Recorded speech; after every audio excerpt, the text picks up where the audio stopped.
Ma vie ne va pas demeurer la même. Je suis un vrai évangéliste de Jésus. Au nom de Jésus-Christ. Nous avons beaucoup de choses à couvrir. Et donc, on va commencer.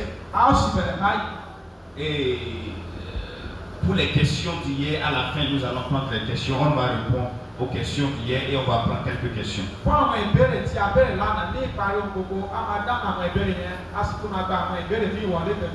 Gloire à Dieu.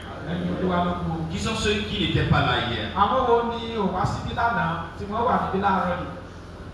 Wow. Praise God. All right. I will do just a quick recap. Hier, nous avons parlé, introduit le sujet, le thème, la bonne nouvelle. Et nous avons défini la bonne nouvelle en tant que le message de Jésus-Christ. Et on a dit que si ce n'est pas Jésus, ce n'est pas la bonne nouvelle. Si c'est Jésus, ça va être la bonne nouvelle. Et nous avons dit que le message de la bonne nouvelle est exclusif à la personne de Jésus.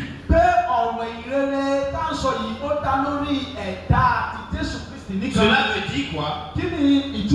Cela voudra dire que le message de l'évangile ne concerne pas aucun prophète ni aucun apôtre du Nouveau Testament.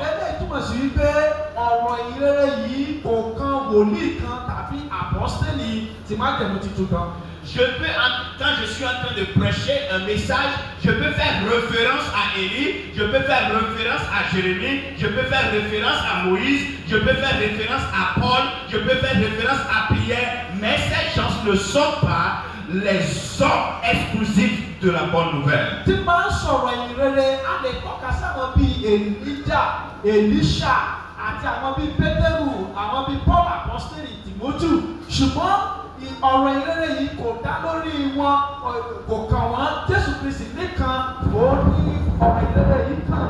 Donc quand tu dis que tu prêches la bonne nouvelle, ce que tu es en train de dire, c'est que tu parles de Jésus.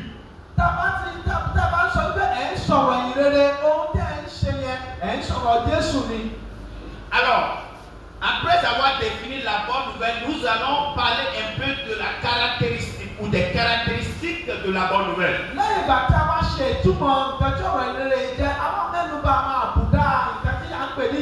Cela veut dire que quels sont les points fondamentaux de la bonne nouvelle?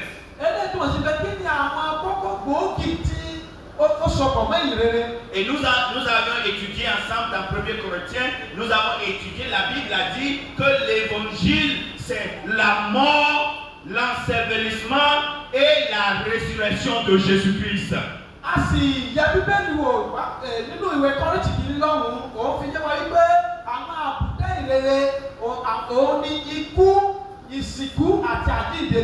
Donc cela veut dire que quand tu évangélises ou quand tu prêches la bonne nouvelle, nous devons écouter ces fondamentaux, ces caractéristiques dans ton message. Si tu ne mentionnes pas ces points-là, tu ne prêches pas la bonne nouvelle.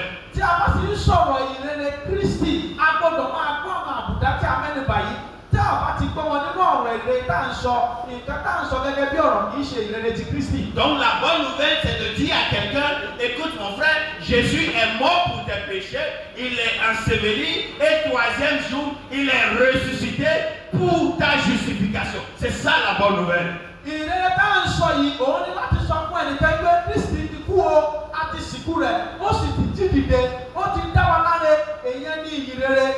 Est-ce que vous avez compris? Pour ceux qui n'étaient pas là, vous avez compris maintenant? On peut continuer? Gloire à Dieu! Donc aujourd'hui, nous allons continuer avec le message de l'évangile.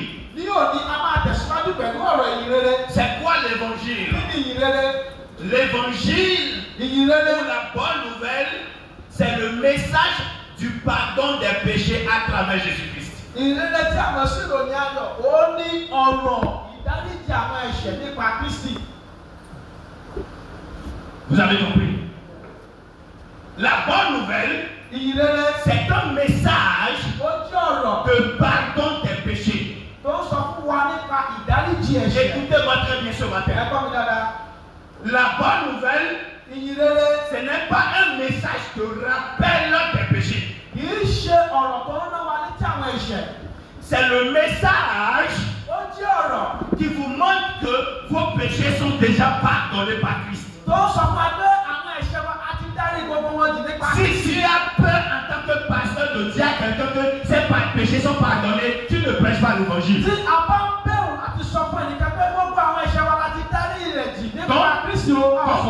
la bonne nouvelle, c'est un message du pardon des péchés à travers Jésus-Christ.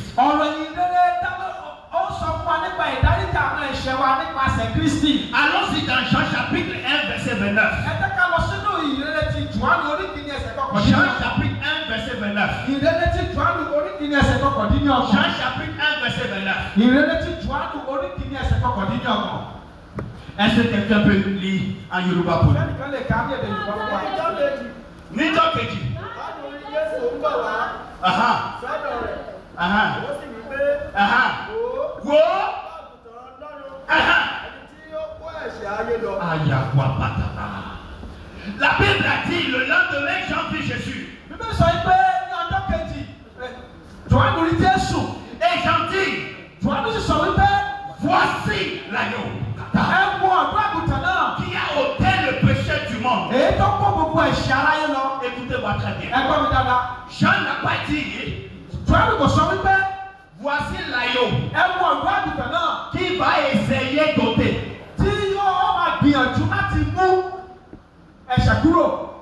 Jean dit, voici l'agneau. Jésus est l'agneau.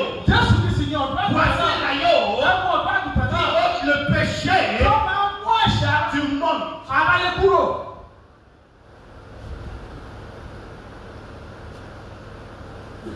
C'est pas voici l'agneau qui ôte le péché des chrétiens.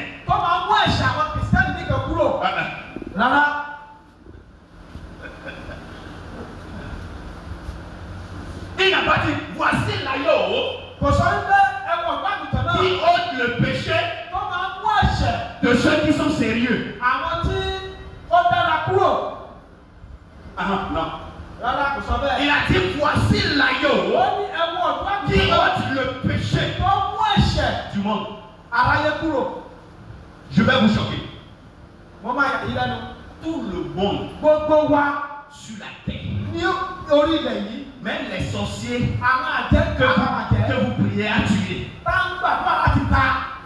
les terroristes, tout le monde, Jésus a déjà pardonné le péché. Maintenant, pourquoi nous prêchons l'évangile? C'est pour que quand ils écoutent ce message et qu'ils reçoivent dans leur cœur le pardon qui a été déjà donné, pour cela activé dans leur vie. Donc cela veut dire que le sorcier que tu pries qu'il meure, on dit hier, Dieu dit je ne veux pas qu'il meure. Parce que j'ai déjà prié pour son péché. Quelqu'un prêche l'évangile à lui pour qu'il reçoive le message et devienne l'enfant de Dieu. Donc le péché du monde entier a été déjà oublié.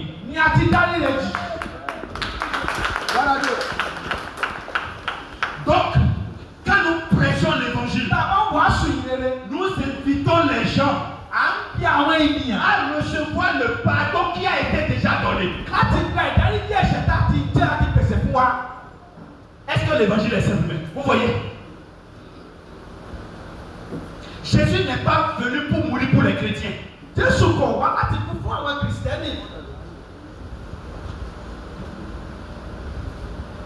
C'est là. Jésus n'est pas venu pour mourir pour les églises évangéliques.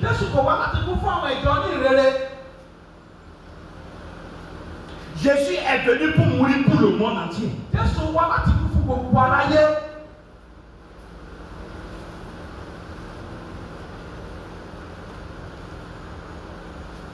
Cette personne que tu détestes, Jésus est mort pour lui. Cette personne à qui tu dis, toi là, je ne vais jamais te pardonner. Qui es-tu? Jésus a pardonné la personne. Et toi tu dis que tu ne peux pas le pardonner. Si tu veux, tu te fais de mal.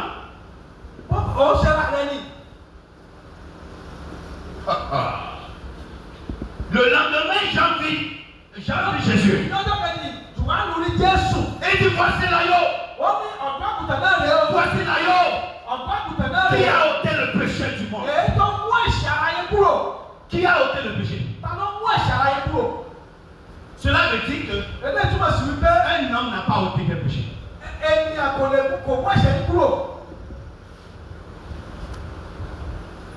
Je n'ai pas ôté ton péché.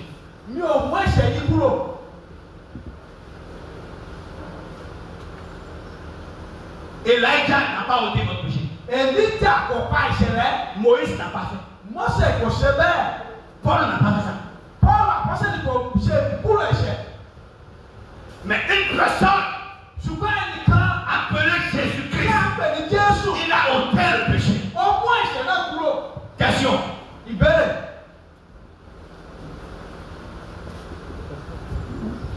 Vraiment, il va falloir que ce message soit recordé. Ceux qui ne sont pas là, ils doivent rentrer, ils doivent écouter ça. Parce que le message doit être complet dans leur mentalité. C'est maintenant qu'on entre dans le message même.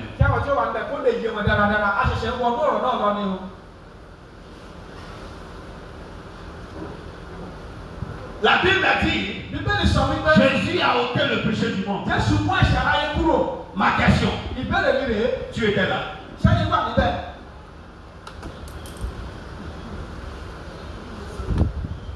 Vous étiez là.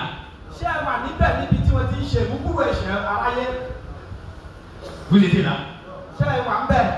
Hein? Non. Ok, regardez.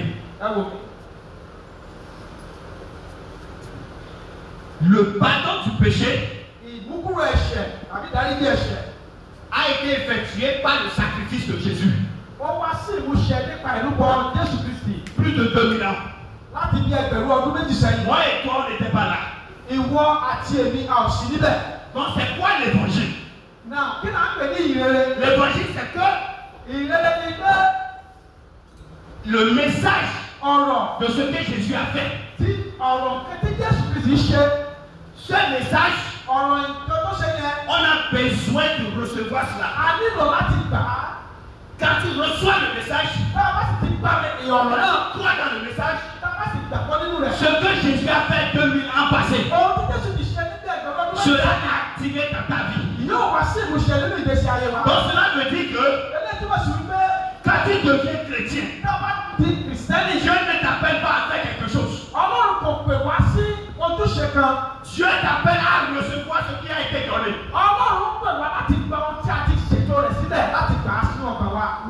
Un exemple. Avant de venir ici, Pasteur Thomas, en unité avec les hommes de Dieu, ils ont organisé le programme. Je ne sais même pas comment ils ont fait. Je n'étais pas là quand ils conduisaient pour aller dans le village. Je n'étais pas là quand ils faisaient la discussion. Mais lorsque l'heure a sonné, moi je suis venu avec mon verse. Il n'y a plus le micro. Et j'ai commencé à parler. Parce que ils ont déjà fait le préalable. Un autre exemple. Papa, tu es allé au boulot. Et maman sait que papa va revenir à la maison. Et qui va revenir à la maison? S'il ne trouve pas manger, il ne sera pas content. Donc qu'est-ce que maman fait? Maman va dans la cuisine. Elle prépare le repas. Quand elle prépare le repas, il attend que l'on vienne. Immédiatement papa revient. Maman va dire, papa, te laver. Et reviens. La nourriture est déjà prête pour toi. Donc papa n'a pas besoin de préparer encore. Parce que maman a déjà préparé. La seule chose que papa va faire, c'est de s'asseoir et de commencer par manger. C'est ce que Jésus a fait pour toi. Il a préparé le pardon de péché. Tu reçois le message. Toujours tu pardon de péché. Alors, le pardon de péché, ce n'est pas une prière. C'est un peu moi qui le dis. Jean chapitre 1 verset 29. Jean puis Jésus. Voici l'agneau qui a ôté le péché. Pourquoi nous les chrétiens, nous faisons comme si Jésus n'était pas mort pour nous? Pourquoi nous prêchons comme si Jésus n'a rien fait? La Bible a dit qu'il a ôté le péché. Et toi tu dis non, ce n'est pas encore ôté. C'est quoi ça? C'est quelle chrétienté ça? J'ai dit qu'il a ôté le péché. Et toi tu as dit non.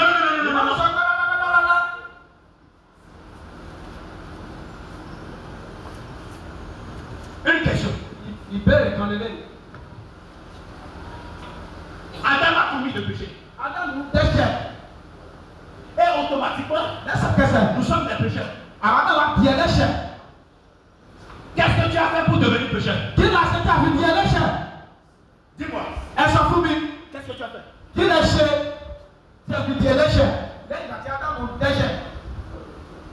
Non, je veux pas. Qu'est-ce qu'on a fait? Oui. Ah, il a dit quelque chose. On a pas.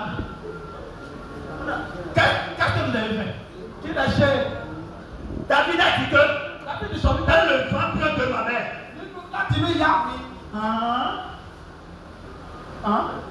Moi je pense que il faut faire quelque chose avant d'être pécheur.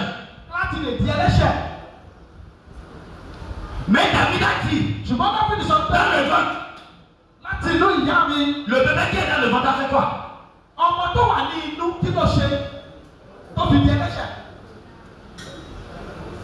Il a rien fait. Mais pourquoi il est péché? C'est parce que les parents qui ont conçu,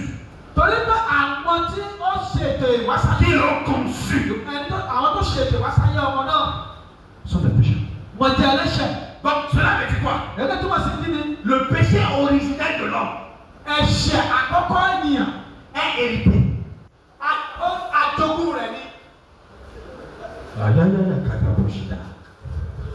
Vous êtes là ce matin.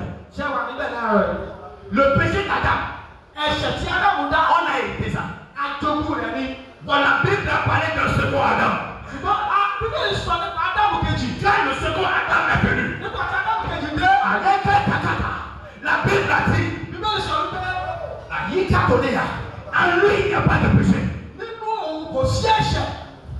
Donc s'il va donner naissance à quelqu'un, il va donner naissance à un juste. Donc la manière dont tu as hérité le péché d'Adam,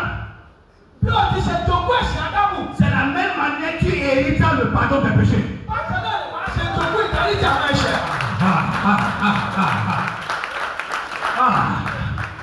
Écoutez-moi tout le monde ce matin. Cela voudra dire quoi? Cela voudra dire que le pardon des péchés, ce n'est pas une prière.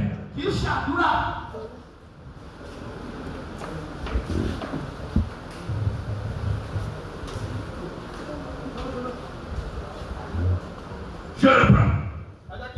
Le pardon de péché, ce n'est pas une prière.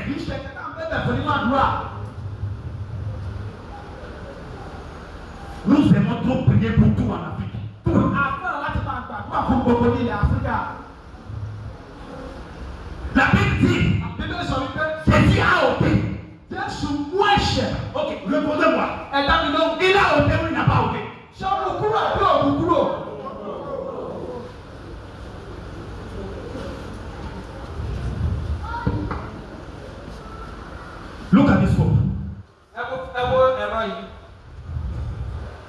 It was here. And I came. And I removed it. Is the phone here? Huh? Do you know what most of us will do? Do you know what we do? Every day. Father, remove my sin. Dieu te regarde dit. Qui nous chiamons, Je pense à l'extérieur. Ça doit être quel problème?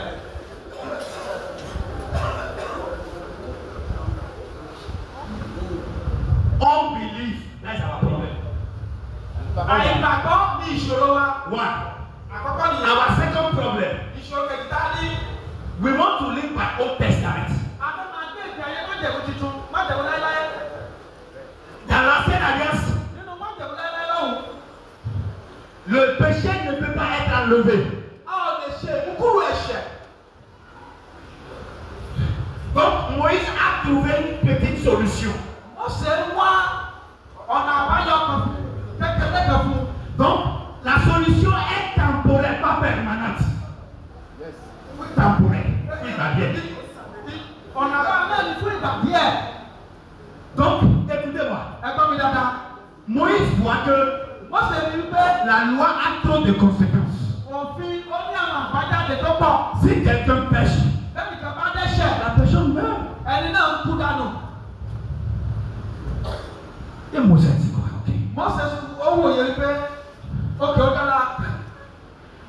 On va faire quelque chose.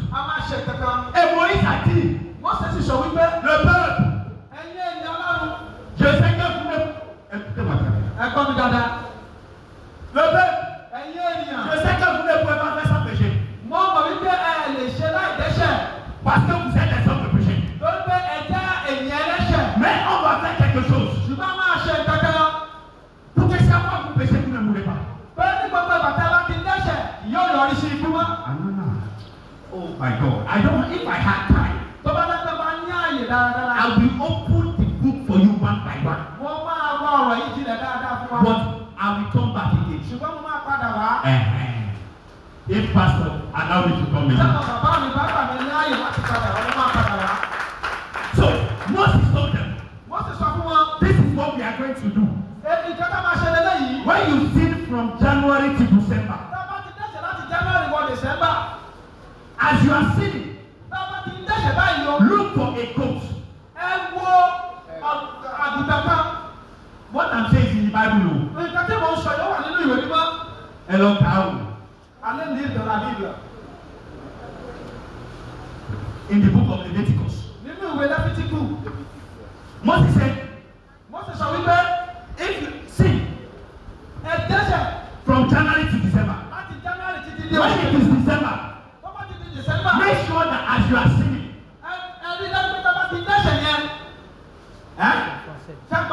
when you are sinning, look for a lamb that does not have defects.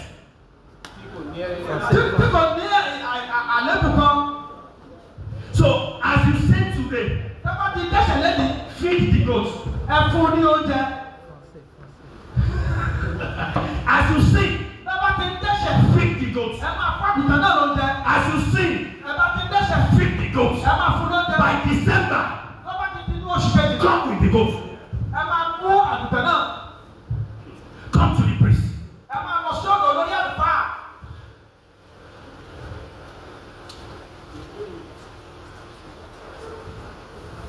Praise God. Hallelujah.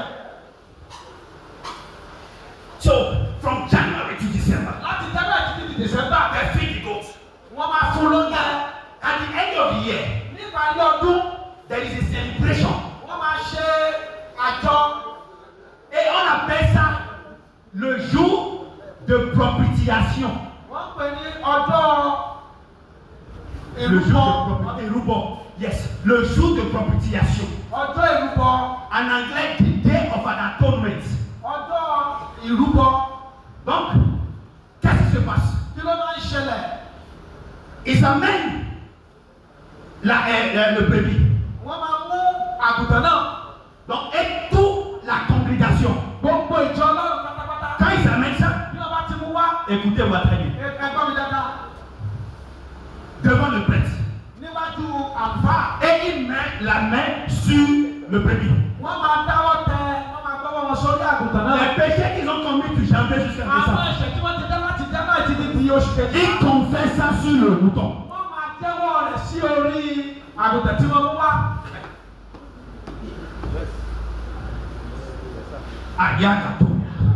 Le prêtre n'a pas besoin d'examiner les hommes. Le rôle du prêtre, c'est d'examiner le mouton. Pour voir si le mouton remplit les critères. Son rôle, ce n'est pas de questionner ou d'examiner le pécheur.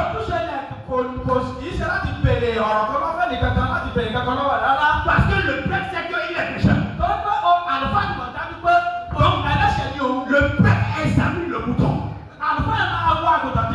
Il voit si le mouton est bien nourri. Il voit si le mouton n'a pas de défaite. S'il confirme que le mouton a rempli les critères, le prêtre prend le mouton. Il amène ça dans le lieu des saints. Et il sacrifie le mouton. Lorsqu'il sacrifie le mouton, il vient et déclare au peuple: peuple d'Israël, vos péchés sont couverts.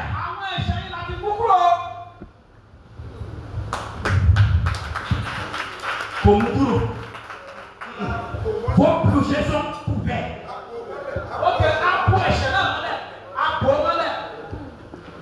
Pourquoi c'est couvert?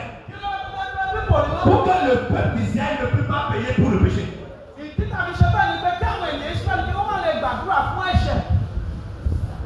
Pour les péchés, ils sont couverts. Et il repart. Il commence encore. Janvier à décembre. En décembre, il amène encore un autre bouton. Et la Bible dit en hébreu, quand c'est chaque année on le fait. Parce que le sang de l'agneau ne peut pas enlever le péché de l'homme.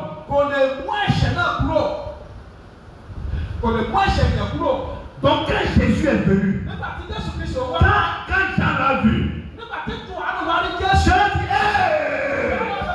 C'est l'agneau! C'est l'agneau! C'est le vrai agneau! Qui va ôter, pas qui va couvrir. Qui va ôter. Pourquoi c'est ôté? Parce que c'est le sang de Jésus. Ce n'est pas le sang d'un animal. Donc Jésus, il est l'agneau qui a ôté vos péchés. Écoutez-moi, peuple de Dieu. Réfléchissons un peu. Si le sang de l'animal peut couvrir le péché, et le sang de Dieu, ça va faire quoi?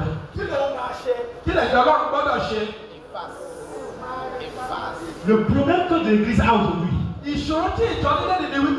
on ne comprend pas le Nouveau Testament. On veut faire encore Ancien Testament. La plupart de ce que nous enseignons, c'est les principes de l'Ancien Testament.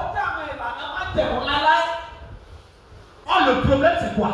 Si tu ne comprends pas le Nouveau Testament, tu ne peux pas comprendre l'Ancien Testament.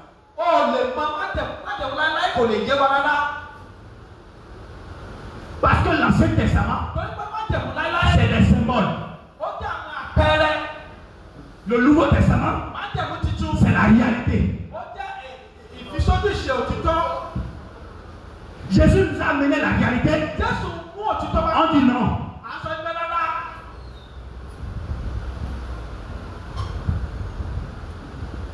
Tu Tu dis, je dois prier. Mon pardon à Dieu doit me pardonner. Je vais te poser la question. Tu sais combien de péchés que tu commets? Ce que tu te rappelles, c'est les grands péchés. Mensonge, fornication, adultère, tout ça. Et tu dis, Seigneur, pardonne-moi pour ça. Pardonne-moi pour ça. Et des péchés que tu ne te rappelles pas.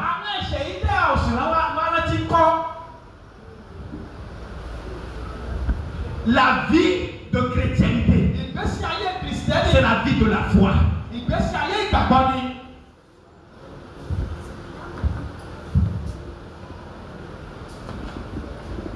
Des fois, Jésus regarde son église. Et il pleure.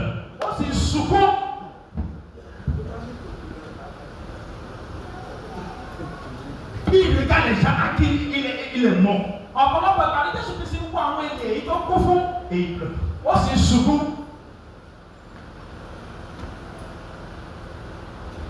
C'est comme un papa. Tu as donné l'héritance à ton enfant. Et l'enfant vient encore. Papa, please, give me my inheritance. L'enfant ne doit pas plaider pour son inheritance. L'héritance est faite pour l'enfant.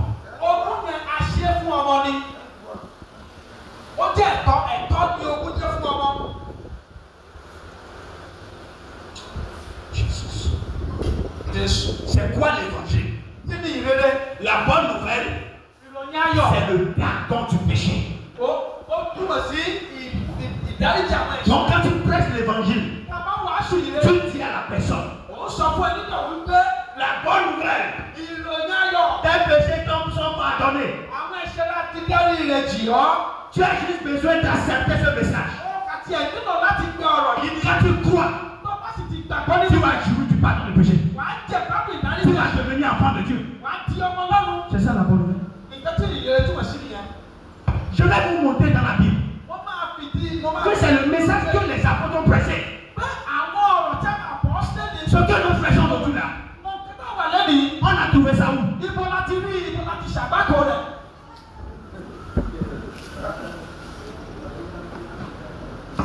C'est quoi l'évangile? L'évangile, c'est le message du pardon des péchés. Allons-y dans Actes chapitre 10, verset 43. Actes chapitre 10, verset 43. Actes chapitre 10.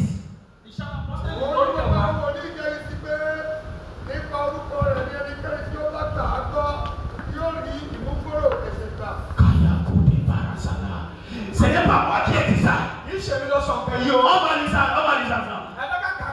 Tous les prophètes rendent de lui le témoignage.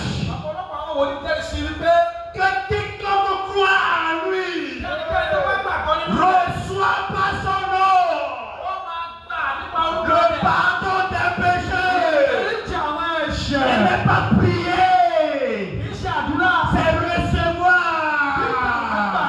Quiconque croit à lui reçoit les pardons de péchés. Comment on reçoit le pardon des péchés? Regardez. C'est les Bawaka. Aura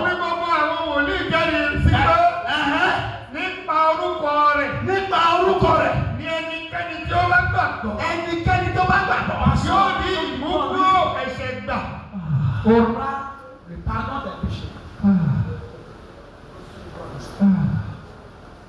Peuple de Dieu. C'est ça la bonne nouvelle.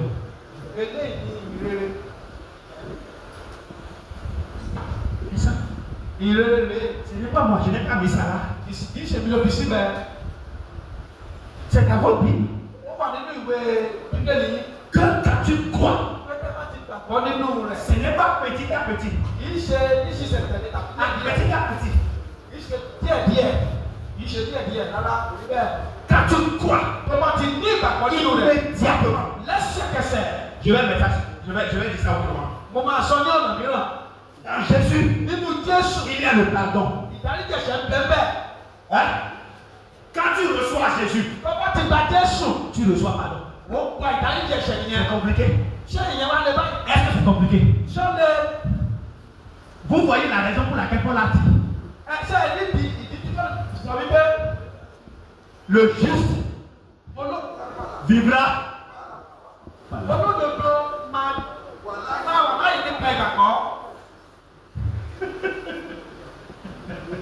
C'est quoi la foi? Ce que Jésus a fait. Mais nous aimons l'œuvre. Je veux mériter ça. Je veux que ça soit moi.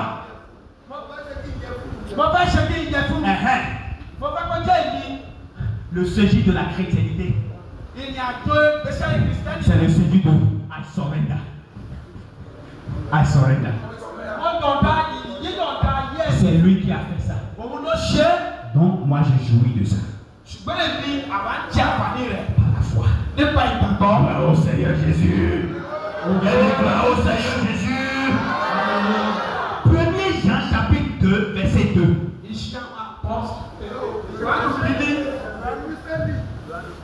1er Jean chapitre 2 verset 2. On est de tout point chez moi. Agapoche. Qui dit chez vous, tu vois le camp. Je pense pour Tibogo, arrailler Pelou. Il est lui-même une victime expiatoire. N'oubliez pas, vous vous rappelez que j'ai parlé de expiatoire dans l'Ancien Testament.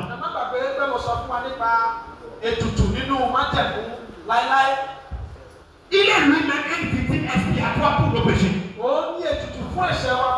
Non seulement pour les nôtres, mais aussi pour ceux du monde entier. Vous vous rappelez de Jean chapitre 1 verset 29. Voici l'agneau. Il ôte le péché du monde. Cela veut dire quoi? Le pardon de péché, c'est pas quelque chose qui non.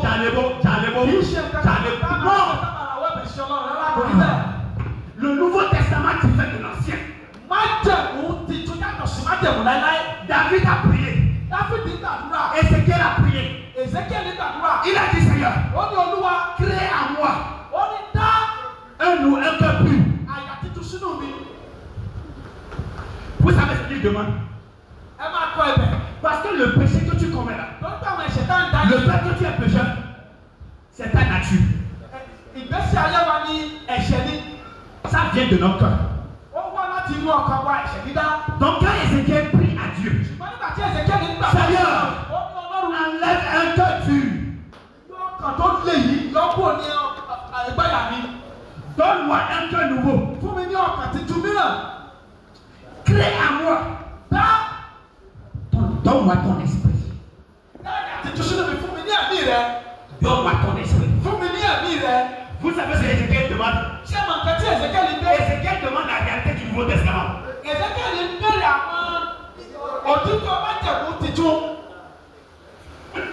Ce n'est pas une prière pour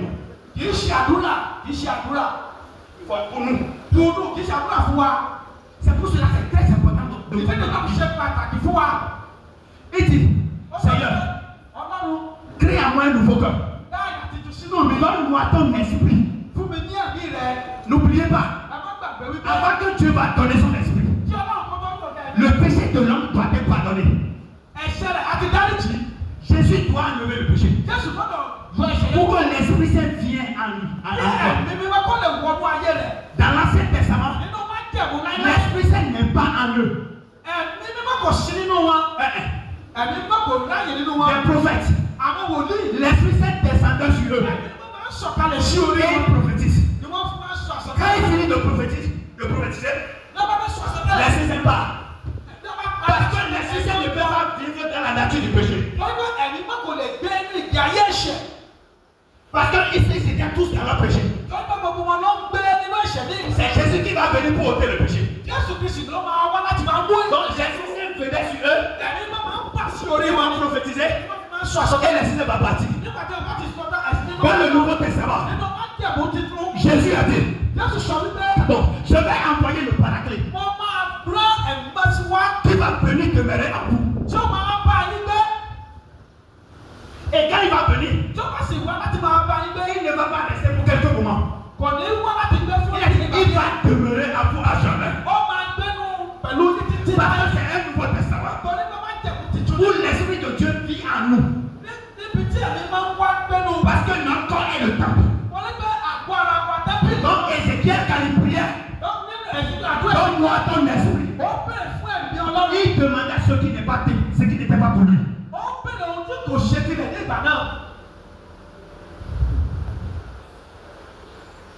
Et cette prière a été exaucée dans le Nouveau Testament. Si tu es né de Dieu, Dieu te donne son esprit.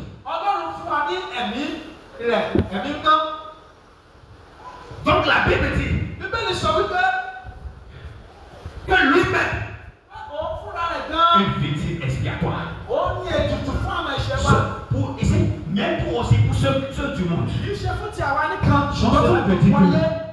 Quand tu crois en l'évangile, tes péchés sont enlevés. Tes péchés sont enlevés. Vous ne comprenez pas, il a dit que vos péchés sont enlevés. Si vos péchés sont enlevés. Garouche. Car je vais sauter par là. Migado proche qui peut être là. Hébreu chapitre 9. Verse 11 to 12. Hébreu chapitre 9. Verse 11 to 12. Est-ce qu'on est ensemble? On est ensemble? Allons-y.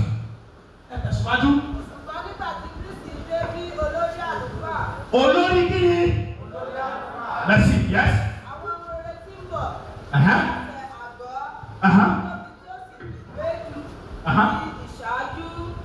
Èyí tí a kò fi ọwọ́ pa, èyí nìní tí kìí ṣe ti ẹ̀dá yìí. Continue. Bẹ́ẹ̀ ni kìí ṣe nípasẹ̀ ẹ̀jẹ̀ ewúrẹ́ àti ọmọ màálù, ṣùgbọ́n nípa ẹ̀jẹ̀ ohun tìkára rẹ̀, ó wọ ibi mímọ́ lẹ́ẹ̀kan ṣoṣo. Ẹ̀mélòó ló wọ ibi mímọ́?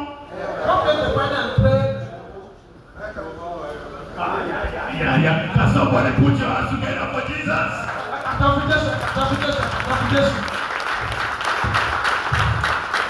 Ẹ má gbàgbé pé nínú Genesis. Every year. Chaque année. Every year. Chaque année. Every year. Chaque année. The priest. Le prêtre. Has to do the work every year. Le prêtre fait le travail chaque année. That's why it is. Bible dit que Jésus.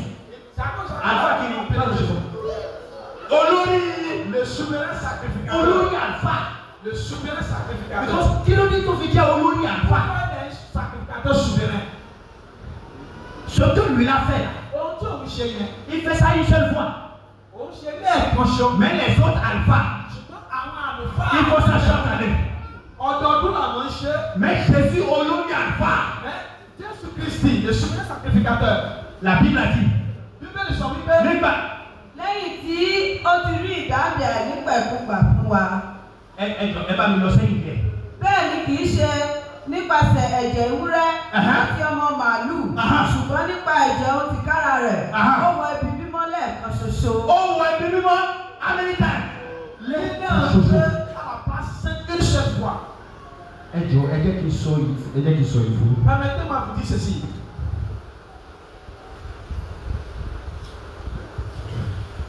God, Dieu n'est pas en train de vous pardonner. Ọlọ́run kò dáríjì wá. Il n'est pas en train de. Ọlọ́run kò máa dáríjì wá.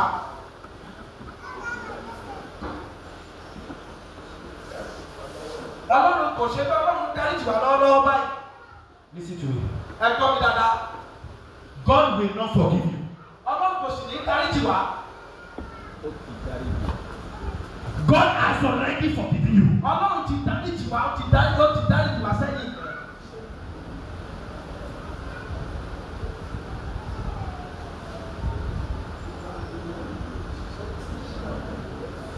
Je vais reprendre. Dieu n'est pas en train de vous pardonner.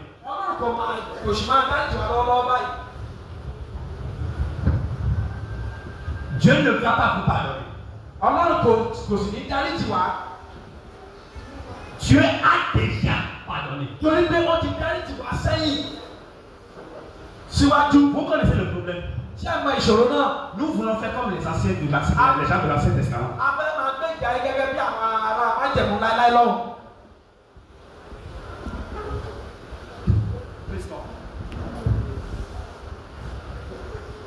Please watch this. I beg you. This is the cross.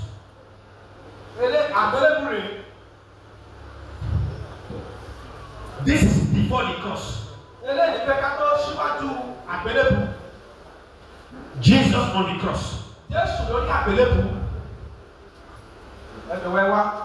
Please watch this. I may not come back here again.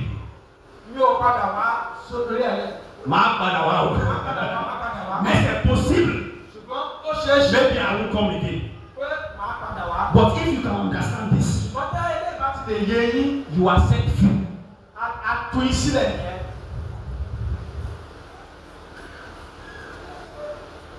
Watch this. This is before the cross. This is the cross. I am before the cross. This is after the cross. C'est pour cela la croix est comme ça.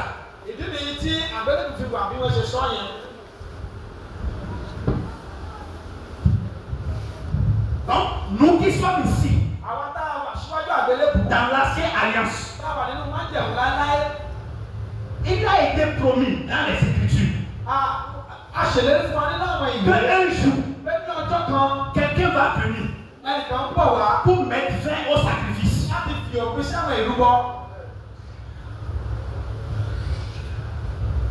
Et il y aura une nouvelle génération ici.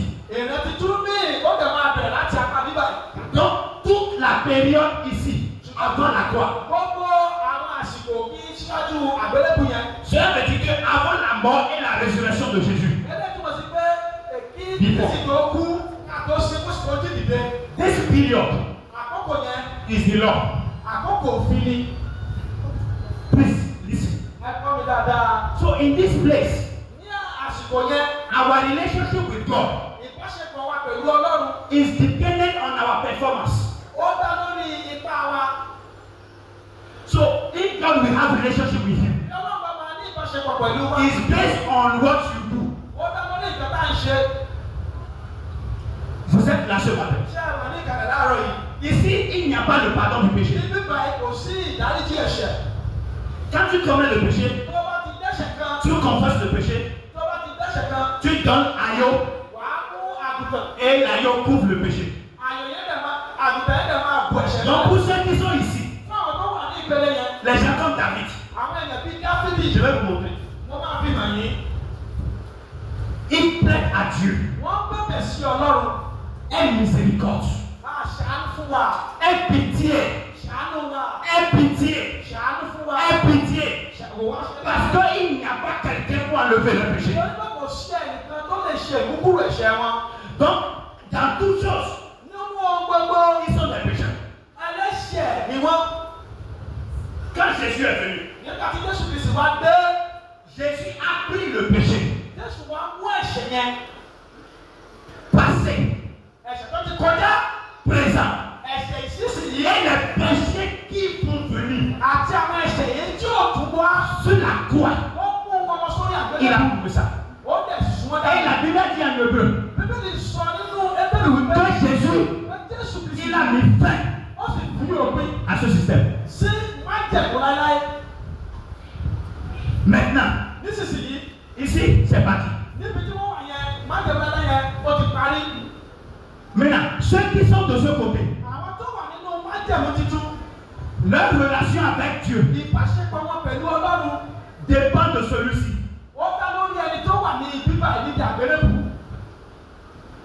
Donc, quand Dieu vous regarde, il vous regarde à base de celui-ci.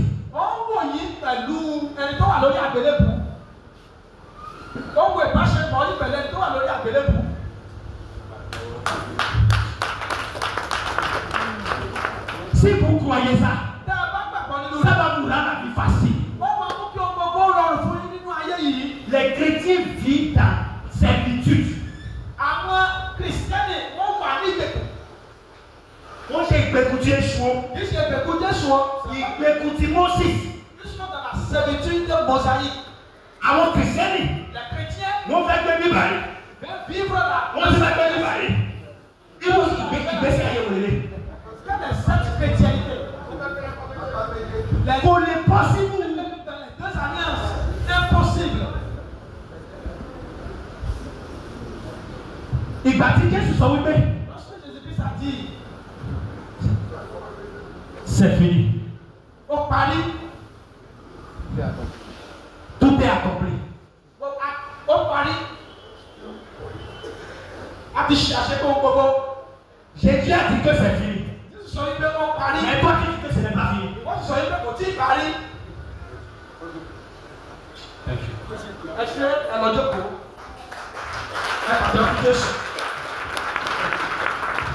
I'm about to finish for the message. Et la Bible a dit, lorsqu'il a fait le travail là, il a gagné quelque chose pour nous. Mais John, elle va me faire the last phrase. La dernière phrase. Verset 8. Ó wọ ibi mímọ́ lẹ́ẹ̀kan ṣoṣo. Lẹ́ẹ̀kan ṣoṣo. Lẹ́yìn tí ó ti rí ìdáǹdè àìnípẹ̀kun gbà fún wa. Ẹ gbọ́. Écoutez. Qui ló ní gbà fún wa? Qu'est-ce qu'il nous a pris? Elles sont les conseils. Il nous a recouvré quoi? La rédemption éternelle. Ẹ jọ.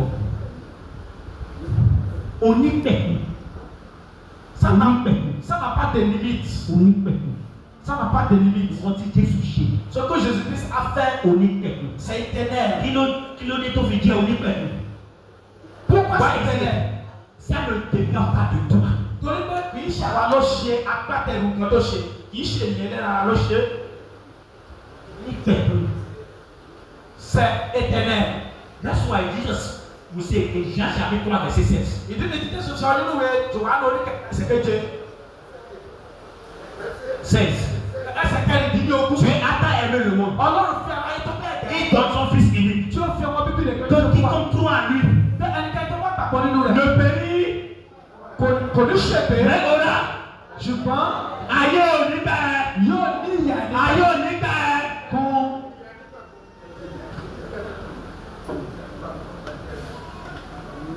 Ẹ jẹ́ ká gbé. Levons-nous sur le pied. Ẹ gbàdúrà. Nous allons prier. Olúwa. Seigneur, Open the eyes of my understanding. ṣí ojú mi kí lè mòye. Priez au nom de Jésus. Ẹ sọ ní àdúrà.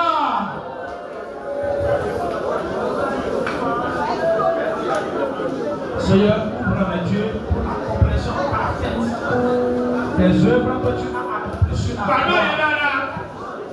Fais bien cette prière. Badana. Fais bien cette prière. Ouvre les yeux spirituels. Ojú inú mi ló wá sí lára yìí. Ouvre mes yeux intérieurs. Gbọ́dọ̀ Au nom de Jésus-Christ. Olúwa wá. Priez. Bí a ti pé àṣẹ ti kú. Amen.